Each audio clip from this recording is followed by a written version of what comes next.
নমস্কার, আমি আনন্দ শাস্ত্রী এবং আপনারা দেখছেন অ্যাস্ট্রো টিপস। প্রত্যেকবারের মতো আজকেও একটি জ্যোতিষের অত্যন্ত গুরুত্বপূর্ণ অনুষ্ঠান নিয়ে চলে এসেছি এবং আশা করছি আজকের অনুষ্ঠানটি আপনাদের জ্যোতিষ শিখতে অনেকটা সুবিধা করবে। অবশ্যই শুরু করার আগে একটি কথা বলবো যে চ্যানেলটিকে সাবস্ক্রাইব করে বেল আইকনটা ক্লিক করে অবশ্যই কিন্তু যদি অনুষ্ঠানটি ভালো লাগে তাহলে আপনার মূল্যবান বক্তব্য লিখতে ভুলবেন না। আর সামনেই আমাদের জ্যোতিষ কোর্স শুরু হতে চলেছে। আপনি যদি জ্যোতিষ কোর্সে ভর্তি হতে চান তাহলে পরে অবশ্যই মোবাইল নাম্বারে যোগাযোগ করে দেবেন।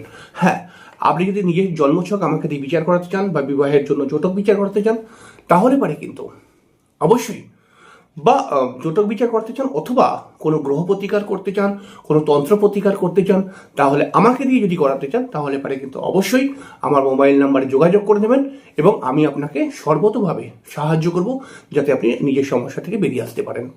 আর কথা বাড়াবো না, অবশ্যই আমরা অনুষ্ঠানে চলে আসবো। চলুন অনুষ্ঠানটিকে উপভোগ করি এবং অনুষ্ঠানটিকে দেখে কিছু শেখার চেষ্টা করি। নমস্কার, আজকে আমরা পঞ্চম ভাবকে নিয়ে আলোচনা করব। পঞ্চম ভাব, এই যে পঞ্চম ভাব লিখেছি, লগ্নের পঞ্চম স্থানটিকে পঞ্চম ভাব বলা হচ্ছে। পঞ্চম ভাব পঞ্চমপতির অবস্থান এবং বৃহস্পতি পঞ্চম ভাবের কারক গ্রহ, এই তিনটি গ্রহকে ভালো করে বিচার করে আমরা পঞ্চম ভাবের সম্পূর্ণ ফলাফলে পৌঁছাতে পারবো। পঞ্চম ভাব একটি অত্যন্ত গুরুত্বপূর্ণ ভাব এবং এই ভাব থেকে আমরা বুদ্ধি, প্রেম, প্রতিভা, সন্তান, শিক্ষা, মনোরঞ্জন, ইষ্টদেব এগুলো বিচার করে থাকি।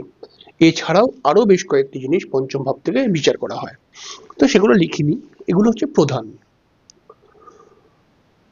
পঞ্চম ভাবের মধ্যে শুভ যদি গ্রহ চলে আসে, বৃহস্পতি হতে পারে, শুক্র হতে পারে, চন্দ্র হতে পারে, বুধ হতে পারে, এই শুভ গ্রহরা পঞ্চম ভাবে যদি এসে যায় পঞ্চম ভাবটি ভালো হয়ে যায়, উৎকর্ষিত হয়ে ওঠে। পঞ্চম ভাবের মধ্যে যদি অশুভ গ্রহ অবস্থান করে তাহলে এই অশুভ গ্রহগুলো কোথাও না কোথাও জাতককে ডিস্টারবেন্স দেয়, জাতককে সমস্যার মধ্যে ফেলে এবং জাতককে বারবার তার ইচ্ছাগুলোর মধ্যে আঘাত তৈরি করে, জাতকের কালচারকে নষ্ট করে, জাতকের শিক্ষার মধ্যে ব্যাঘাত ঘটায়, জাতকের ভুল বুদ্ধি বা ভুল সিদ্ধান্ত জাতককে সমস্যার মধ্যে ফেলে দেয়। পঞ্চম ভাবের মধ্যে যদি শুভ গ্রহ বসে থাকে তাহলে পারে এই পঞ্চম ভাবটি যেমন ভালো হয়ে ওঠে, তেমন পঞ্চম ভাবের অধিপতি যদি জন্মছকের মধ্যে কোণে, অর্থাৎ এটা কোণ এইটা কোণ, এই কোণেতে চলে আসে বা কেন্দ্রে চলে আসে কিন্তু সেটা পঞ্চমপতির মিত্র গ্রহ হবে, মানে মিত্রস্থান, সেরকম কেন্দ্রে যদি চলে আসে তাহলে পারে জাতকের মধ্যে কিন্তু ভালো কালচার দেখতে পাওয়া যায়, জাতকের মধ্যে কোনো না কোনো প্রতিভা দেখতে পাওয়া যায়, জাতকের মধ্যে মনোরঞ্জন বা এন্টারটেনমেন্ট করার একটা ভালো মানসিকতা দেখতে পাওয়া যায় এবং জাতক বুদ্ধিমান প্রকৃতির হয়। এই ঘরে পঞ্চম ঘরের মধ্যে শুভ গ্রহ পজিশন বা শুভ গ্রহের অবস্থান এবং পঞ্চমপতিও যদি জন্মছকের ভালো স্থানে চলে যায় তাহলে পরে একজন জাতক কতটা বুদ্ধি খাটিয়ে যে কোনো কাজকে সম্পূর্ণ করতে পারবে সেই ব্যাপারটাকে ইন্ডিকেশন দেয়। পঞ্চম ঘরটির মধ্যে যদি শুভ গ্রহ থাকে তাহলে পরে এই শুভ গ্রহ ইন্ডিকেশন দেয়, যদি পঞ্চম ঘরের মধ্যে কোনো শুভ গ্রহ বসে থাকে এবং পঞ্চম ঘরের অধিপতিও ভালো স্থানে আছে জন্মছকে, সেটা ইন্ডিকেশন দেয় এই জাতকের সন্তান কতটা ভালো হবে এবং কতটা বুদ্ধিমান হবে, কতটা সংস্কারী হবে। পঞ্চম ঘরের মধ্যে যদি অশুভ গ্রহ থাকে তাহলে এই অশুভ গ্রহটা জাতকের প্রেমের ক্ষেত্রে সমস্যা তৈরি করে, জাতকের প্রেমের একাধিক প্রেম তৈরি করার চেষ্টা করে, জাতকের প্রতিভাকে নষ্ট করে এবং জাতক সন্তান প্রাপ্তিতে বাধাপ্রাপ্ত হতে পারে এবং জাতকের মাঝে মধ্যে ভুল সিদ্ধান্ত জাতকের লস করিয়ে দিতে পারে। এবং পঞ্চম ঘরের মধ্যে অশুভ গ্রহ যদি থাকে তাহলে পারে জাতক কিন্তু হঠাৎ হঠাৎ নতুন নতুন কিছু প্ল্যান করবে, যেই প্ল্যানে অল্প সময়ে বেশি লাভ করতে গিয়ে জাতক ঠকে যাবে, এরকম একটা ব্যাপার। আসলে আমরা বলি এই পঞ্চম ভাবটি একটি অত্যন্ত গুরুত্বপূর্ণ ভাব, তার কারণ হচ্ছে পঞ্চম ভাবের যদি ভালো পজিশন থাকে জাতক পূর্ব জন্মে থেকে আশীর্বাদ প্রাপ্তি করে আসে আর যদি পঞ্চম ঘরের মধ্যে অশুভ গ্রহ অবস্থান করে তাহলে জাতকের পূর্বজন্ম থেকে কিন্তু কিছু না কিছু সমস্যা ক্রিয়েট হয়ে আসে, এবং জাতক যতই প্রতিভাবান হোক, জাতক যতই ট্যালেন্টেড হোক না কেন, জাতক সেই ট্যালেন্টের দাম, সেই প্রতিভার দাম পেতে পারে না, বা পেতে অনেক কষ্ট হয়।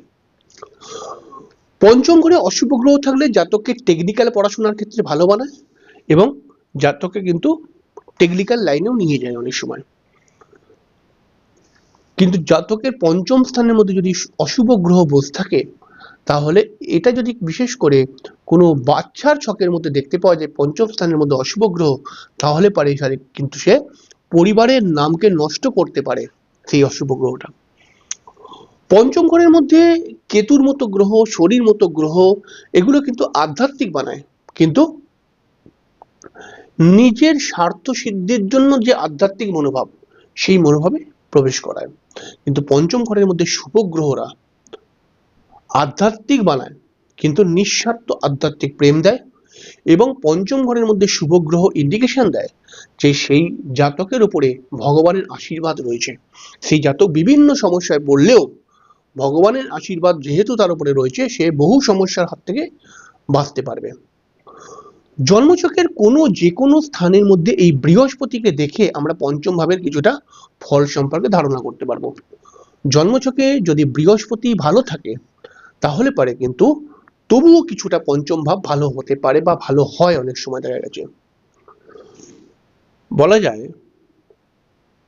জাতকের বৃহস্পতি যদি ভালো থাকে জন্মছকের মধ্যে, এবং জাতক যদি ধার্মিক প্রকৃতির মানুষ হয়, জাতক যদি মানুষের পাশে সর্বদা থাকার চেষ্টা করে, তাহলে পারে জাতকের ভাগ্য উন্নতি এবং পঞ্চম ভাবের ফলগুলোকে ভালোভাবে প্রাপ্তি করতে জাতক পারে।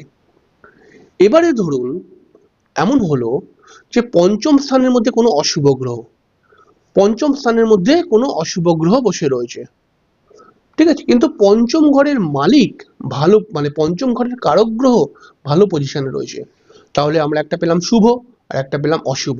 কারক, পঞ্চম ভাবের কারক খুব ভালো, পঞ্চম ভাবের মধ্যে অশুভ গ্রহের অবস্থান।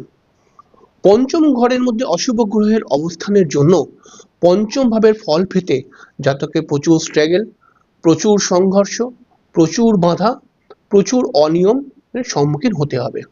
কিন্তু পঞ্চমের কারক গ্রহ যেহেতু ভালো, সে এত কিছু সমস্যার মধ্যে পড়েও পঞ্চম ঘরের ফলকে ভালো করার জন্য যথাযথ চেষ্টা করে যাবে।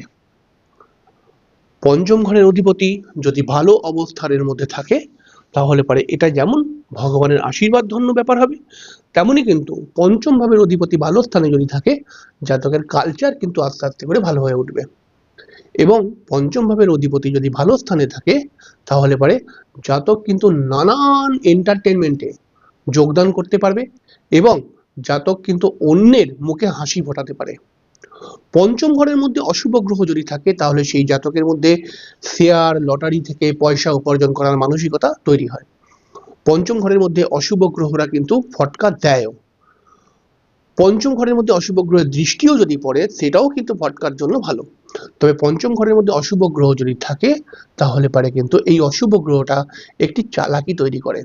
এটা কি, জাতককে কিছু এমন প্ল্যানিং বা বুদ্ধি দেয়, যেই বুদ্ধির ফলে জাতক কিছু টাকা দিয়ে বেশি টাকা উপার্জন করার চেষ্টা করে সেই টাকাটাকেও লস করিয়ে দেয় অশুভ গ্রহরা। তাই পঞ্চম ঘরের মধ্যে যদি কোনো অশুভ গ্রহ থাকে, তাহলে আমরা বেশিরভাগ সময় বলি যে আপনি কিন্তু কখনোই শেয়ারে বা লটারিতে পয়সা লাগাবেন না, তাহলে লস হয়ে পড়তে পারে। পঞ্চম ঘরের মধ্যে যদি অশুভ গ্রহ বসে থাকে, তাহলে প্রেমের ক্ষেত্রে বারবার বিতর্কতা নিয়ে আসে, একাধিক প্রেম হওয়ার সম্ভাবনা বৃদ্ধি পায়, এবং প্রেমিক বা প্রেমিকার মাথা গরমের প্রবণতা তৈরি করিয়ে দেয়। পঞ্চম ঘরের মধ্যে যদি শুভ গ্রহের প্রভাব থাকে বা শুভ গ্রহ থাকে, তাহলে পারে তার প্রেমিকা বা প্রেমিক যেমনই হোক না কেন, সে কিন্তু ভালো মনের মানুষ হয়। পঞ্চম একটি মিরাকেল জায়গা। এই ঘরের মধ্যে মেয়েদের, এই ঘর থেকে মেয়েদের মেয়েদের সন্তান বিচার করা হয়, মেয়েদের কেন, ছেলেদেরও সন্তান বিচার করা হয়। পঞ্চম ঘরের মধ্যে যদি অশুভ গ্রহের প্রভাব থাকে একটি মেয়ের জন্মছকে, তাহলে তার সন্তান হতে বাধাপ্রাপ্ত হতে পারে, বারবার সন্তান এসেও নষ্ট হয়ে পড়তে পারে। কোনো পুরুষের জন্মছকে পঞ্চম স্থান যদি খারাপ থাকে তাহলে পারে কিন্তু একজন পুরুষ সন্তান প্রাপ্তি হবার পরে সেই সন্তানের বিভিন্ন সমস্যাকে নিয়ে একজন পুরুষ জর্জরিত হয়ে পড়ে। পঞ্চম স্থানের মধ্যে বা পঞ্চম স্থানের কারক গ্রহ বৃহস্পতি, এই বৃহস্পতিকে যদি বল দেওয়া যায় এবং বৃহস্পতি যদি লগ্নপতির মিত্র হয় তাহলে নিঃসন্দেহে বল দেওয়া যেতে পারে, এবং এই বল দিয়ে বৃহস্পতির রত্ন ধারণ করে কিন্তু পঞ্চম ভাবের ফলকে অনেকটাই বৃদ্ধি করানো যায়। দীর্ঘদিন সঠিক পরিবেশ, সঠিক চিন্তাভাবনা এবং ভগবানের প্রতি আস্থা এবং মানুষ বা জীবের প্রতি ভালোবাসা, এগুলো কিন্তু পঞ্চম ভাবটাকে আরো সুন্দর করে তোলে। পঞ্চম ঘরের মধ্যে অশুভ গ্রহরা যেমন শিক্ষাকে নষ্ট করে, তেমন এই শিক্ষা শুধুমাত্র বই খাতার মধ্যে সীমাবদ্ধ নেই। পঞ্চম ঘরের মধ্যে অশুভ গ্রহরা কিন্তু বই খাতার শিক্ষাকে তো নষ্ট করে, তার সঙ্গে সঙ্গে যে সাধারণ জ্ঞান এইটাকেও নষ্ট করে দেয়। এই জন্য আমরা বলি যার পঞ্চম ভালো তার কিন্তু জীবনের, মনে করুন কোনো মানুষের জন্মছকের মধ্যে পঞ্চম ঘরটি ভালো, তার জীবনের মধ্যে প্রায় 40% সে এগিয়ে যেতে পারবে, সেই ক্ষমতা ভগবান তাকে প্রদান করে দিয়েছে, এটা বোঝা যায়। পঞ্চম ঘর, মহারাশির পঞ্চম ঘর, এই যে এইটা দেখুন, যখনই কোনো ভাব বিচার করবেন তখন মহারাশি সেটা কোন ভাবের অধিপতি সেটাও বিচার করে নেবেন। পঞ্চম ঘরের, যেহেতু মহারাশির পঞ্চম ঘরের অধিপতি রবি, তাই পঞ্চম ঘরের ফল কিছুটা রবির ওপরও কিন্তু কিছুটা বর্তায়, বা রবিও কিছুটা ফলকে কন্ট্রোল করে। তাহলে জন্মছকের মধ্যে যদি এই দুটি গ্রহ, বৃহস্পতি পঞ্চম ভাবের কারক আর রবি সে নিজে মহারাশির পঞ্চম ঘরের অধিপতি, এই দুটি গ্রহ জন্মছকের মধ্যে যদি ভালো থাকে তাহলে পারে মনে করুন যে 60% পঞ্চম ভাবটি ভালো হয়ে গেল। পঞ্চম ভাবের অশুভ গ্রহ তখনই খারাপ আপনাকে দিতে পারে ফল, যখন পঞ্চম ঘরের কারক গ্রহ এবং মহারাশির পঞ্চম ভাবের অধিপতিও খারাপ থাকবে। তখন পঞ্চম ভাবের যদি কোনো অশুভ গ্রহ বসে থাকে সে আপনাকে প্রচন্ড সমস্যার মধ্যে ফেলে দেবে। পঞ্চম ভাবের মধ্যে অশুভ গ্রহ কিন্তু ভাগ্যের সাথ পাওয়া যায় না, মানে পঞ্চম ঘরের মধ্যে যদি অশুভ গ্রহ বসে থাকে তাহলে যে কোনো কাজ করি আমরা, সেই কাজের মধ্যে ভাগ্যের একটা ব্যাপার কিন্তু রয়েছে, অর্থাৎ আমরা জানি না যে সেই কাজটির এফেক্ট কি আসবে, আমরা নিজের মতো করে করি, তারপরে ভাগ্য যদি ভালো থাকে তাহলে কাজটিতে আমরা বিশেষ সফল হই, আর ভাগ্য খারাপ থাকলে কাজটির ফলই পাই না। এই যে ভাগ্য কতটা সহযোগিতা করবে এইটাও কিন্তু পঞ্চম ঘর থেকে দেখা হয়। পঞ্চম ঘরের মধ্যে শুভ গ্রহ যদি বসে থাকে তাহলে পারে সেই জাতকের ভাগ্য কিন্তু একটা সহযোগিতা করে থাকে। তাই বহু সমস্যা, বহু স্ট্রাগল, বহু পরিশ্রম, বহু ঘাত প্রতিঘাত থেকেও কিন্তু জাতক ঠিক সেফ হয়ে যায়। পঞ্চম ঘরের মধ্যে বৃহস্পতি বা শনি বা কেতুর মতো গ্রহ যদি থাকে তাহলে এই গ্রহগুলো থাকার ফলে জাতক যদি একটু জপ ধ্যান ইত্যাদি করে তাহলে সে নিজের ইষ্টদেবকে সন্তুষ্ট করতে পারে। আর যদি ইষ্টকে সন্তুষ্ট করে দেওয়া যায় তাহলে মনে করুন যে পঞ্চম ভাবের ফল খুব সুন্দর উৎকর্ষিত হয়ে উঠবে। পঞ্চম ঘর যেমন আপনার বুদ্ধিমত্তার পরিচয় দেয়, পঞ্চম ঘর যেমন আমরা প্রেমের পরিচয় দেয়, অর্থাৎ আপনি কি ধরনের একজন প্রেমিক, বা শুধু প্রেমিক ওই প্রেম মানে পার্কে বা সিনেমায় প্রেম করতে গেলাম ওই প্রেম নয়, একটা মানুষ মানুষের প্রতি কি ভালোবাসা রাখে, মানুষ একটা জীবের প্রতি কি ভালোবাসা রাখে, সেই প্রেমও হচ্ছে পঞ্চম ভাবের প্রেম। তাহলে পঞ্চম ভাবে যদি অশুভ গ্রহ থাকে তাহলে আপনার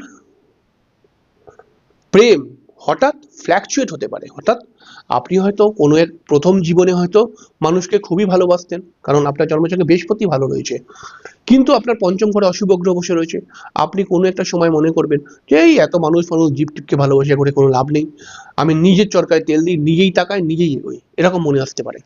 কিন্তু পঞ্চম ঘরের মধ্যে যদি শুভ গ্রহ বসে থাকে তাহলে পারে কিন্তু আপনি সারা জীবন ধরে মানুষের জন্য করে যাবেন, মানুষের ভালো চিন্তা ভাবনা করে যাবেন, পরিবারের প্রতি প্রেম চলে আসবে, পরিবারের বিভিন্ন মেম্বারদের প্রতি যে কর্তব্য, সেই কর্তব্য থেকে কোনোভাবেই হাঁটবেন না, যতই সমস্যা আসুক। আর পঞ্চম ঘরের মধ্যে শুভ গ্রহরা সন্তানের প্রতি প্রচন্ড ভালোবাসা তৈরি করে, এবং পঞ্চম ঘরে যদি শুভ গ্রহ বসে থাকে তাহলে সন্তানও তার পিতাকে বা তার মাতাকে প্রচন্ড রেসপেক্ট দেয় পরবর্তী সময়। এইভাবে পঞ্চম ভাব বিচার করতে হয়। আমরা পঞ্চম ভাবের অনেক গোপন ব্যাপার রয়েছে, তবে আমরা এটা পার্ট 1 করলাম। হ্যাঁ, আরো অনেক কিছু কথা পঞ্চম ভাবকে নিয়ে বলতে হবে, কারণ পঞ্চম ভাব এইটুখানির মধ্যে সীমাবদ্ধ নয়। পঞ্চম ভাব হচ্ছে নবমের নবম ভাব। নবম, এই নবম থেকে যদি আমরা নবমে আসি তাহলে পঞ্চম পেয়ে যাব, তাই না? তাহলে পঞ্চম ভাব আমাদের ভাগ্যের সঙ্গে প্রচন্ড ইনভলভ হয়ে রয়েছে। আমাদের ভাগ্য, অর্থাৎ আলটিমেটলি তো আমাদের লাভ হোক ক্ষতি হোক, কেউ বড় হোক, কেউ হয়তো অতটা বড় হতে পারেনি এখনো অবধি, সবটাই তো ভাগ্যের খেলা। সবটাই তো লাস্টে মানুষ বলে যে আসলে আমার ভাগ্যটা ভালো ছিল বলে আমি এই কাজটা পেয়ে গেছিলাম, আমার ভাগ্যটা খারাপ ছিল বলে আমি এটা পেলাম না, এরকম বলে। পঞ্চম ঘরের মধ্যে যদি শুভ গ্রহ বসে থাকে তাহলে একজন মানুষকে প্রতিভাবান বানায়। সেই মানুষটির মধ্যে গান করা, নাচ, ছবি আঁকা বা বিভিন্ন প্রতিভার সঙ্গে কানেক্ট করাবার চেষ্টা করে। পঞ্চম ঘরের মধ্যে অশুভ গ্রহ যদি থাকে এবং সেই জাতক যদি প্রতিভা সংক্রান্ত কাজকর্ম করে, তাহলে সেই কাজকর্মের মধ্যে প্রচুর স্ট্রাগল চলে আসে। তখন সেই জাতকের বৃহস্পতিকে দেখতে হবে। সেই বৃহস্পতি যদি বল দেওয়া যায় বৃহস্পতিকে, তখন কিন্তু এই প্রতিভার জায়গাটাকে বৃদ্ধি হয়। এইভাবেই পঞ্চম ভাবকে দেখতে হবে। সর্বক্ষেত্রেই বৃহস্পতির প্রতিকার করে দেওয়া যাবে এরকম কিন্তু নয়। হ্যাঁ, যদি প্রতিকার করা যায় বৃহস্পতির, মানে প্রতিকার করলে কোনো অসুবিধা হবে না, তখন বৃহস্পতি প্রতিকার করলে ভালো হবে। দেখুন, পঞ্চম ভাব নিয়ে আরো অনেক কথা জানতে হবে। আমরা সেকেন্ড পার্টেতে পঞ্চম ভাব নিয়ে আলোচনা করব, কারণ দেখুন একটি ভাবের মধ্যে এত কথা রয়েছে না, মানে যেটা একটি ভিডিওতে কমপ্লিট হবে না। তাই অবশ্যই আপনারা দেখতে থাকুন, অবশ্যই চ্যানেলটিকে সাবস্ক্রাইব করে রাখুন, এবং অনুষ্ঠানটি ভালো লাগলে একটি লাইক দিন। পরের দিনকে আবার একটি অনুষ্ঠান নিয়ে চলে আসবো, ততক্ষণের জন্য নমস্কার, ভালো থাকবেন না।